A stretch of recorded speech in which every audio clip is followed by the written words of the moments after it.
The maid arrived just after sunrise, carrying nothing more than a small canvas bag and a quiet smile. Her name was Elena, and she had accepted the housekeeping position at the Ashford estate after months of struggling to find steady work. The mansion was magnificent from the outside, but the moment she stepped through its towering doors, she noticed something strange. The expensive furniture gleamed, the marble floors sparkled, yet the house felt painfully empty. It wasn't the absence of people that made it seem lifeless. It was the silence that settled over every room like a heavy blanket. The billionaire owner, Richard Ashford, barely acknowledged her during their introduction. He was polite but distant, speaking in short sentences before disappearing into his home office. The butler quietly explained that Richard had become a different man after his wife passed away 3 years earlier. Since then, he buried himself in work while his 12-year-old daughter, Sophie, spent most of her days alone in her room. Father and daughter lived under the same roof but rarely spoke. Meals were eaten separately, birthdays passed without celebration, and laughter had become a forgotten sound inside the mansion. Elena began her work without asking unnecessary questions. As she dusted bookshelves, polished windows and organized forgotten corners, she noticed little things others ignored. Sophie loved painting, yet dozens of unfinished canvases gathered dust in her room. Richard still kept a family photograph on his office desk, though it was turned face down. Every room held memories nobody dared to touch. One rainy afternoon, Elena found Sophie sitting on the floor beside a broken easel, staring silently at a blank canvas. "Why don't you paint anymore?" Elena asked gently. Sophie shrugged without looking up. "Because no one looks at my paintings."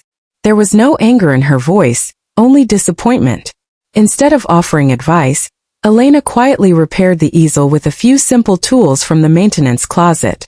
When she finished, she placed fresh brushes beside the canvas and simply said, "Sometimes people don't know what they're missing until they see it." That evening Sophie painted for the first time in months. Days turned into weeks. Elena never tried to replace anyone in the family. She simply brought warmth wherever she worked. She baked fresh bread that filled the house with comforting aromas. She placed flowers from the garden in forgotten hallways.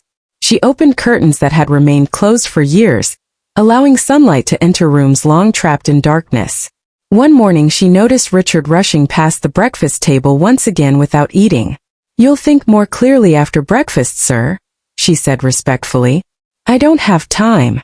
She quietly wrapped a sandwich and handed it to him. "You may not have time now, but your health won't wait."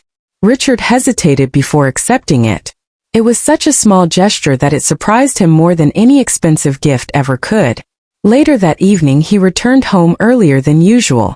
For the first time in years, he noticed Sophie sitting in the living room painting while soft music played nearby. Elena was quietly polishing the fireplace, pretending not to notice the rare moment unfolding. Richard stopped. "What are you painting?" Sophie looked up, clearly surprised he had asked. "Our family." He walked closer. The painting wasn't perfect, but it showed something he hadn't seen in years. Himself smiling beside his daughter and late wife beneath a bright summer sky. "I remember that day," he whispered. "It was Mom's favorite picnic," Sophie replied. Silence filled the room, but this time it wasn't cold. Richard slowly sat beside his daughter. "I've missed her every single day." "I know," Sophie answered softly. "I missed you too." Those simple words struck him harder than any business failure ever had. Without realizing it, tears filled his eyes. "I'm sorry." Sophie leaned against him, and after years of emotional distance, father and daughter embraced. Across the room Elena quietly gathered her cleaning supplies. She understood some moments belonged only to family. Over the following months everything changed little by little. Richard began having breakfast with Sophie before work. They visited her mother's favorite park together every Sunday. Sophie proudly hung her paintings throughout the mansion, replacing empty walls with colorful memories and hope. Employees noticed that laughter echoed through the halls again. The mansion finally felt like a home instead of a museum. One afternoon Richard called Elena into his office. "I've spent millions trying to fix my life," he said. "Therapists, vacations, expensive gifts. None of them worked." Elena smiled politely. "I'm glad things are getting better." He shook his head. "No. You made them better." She looked surprised. I only cleaned the house. Richard smiled for what felt like the first genuine time in years. No, Elena.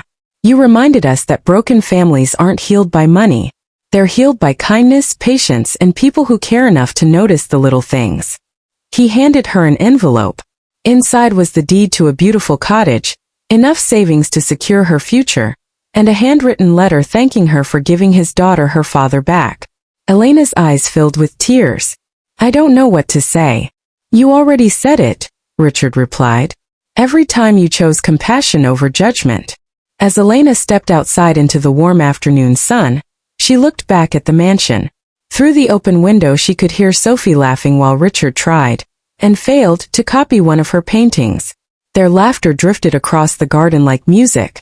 The grand estate was still enormous, the fortune was still unimaginable, but neither was its greatest treasure anymore. At last, the richest family in the city had discovered that love, forgiveness, and shared moments were worth far more than all the wealth they possessed. And it all began with one maid who quietly believed that even the most broken hearts could find their way home.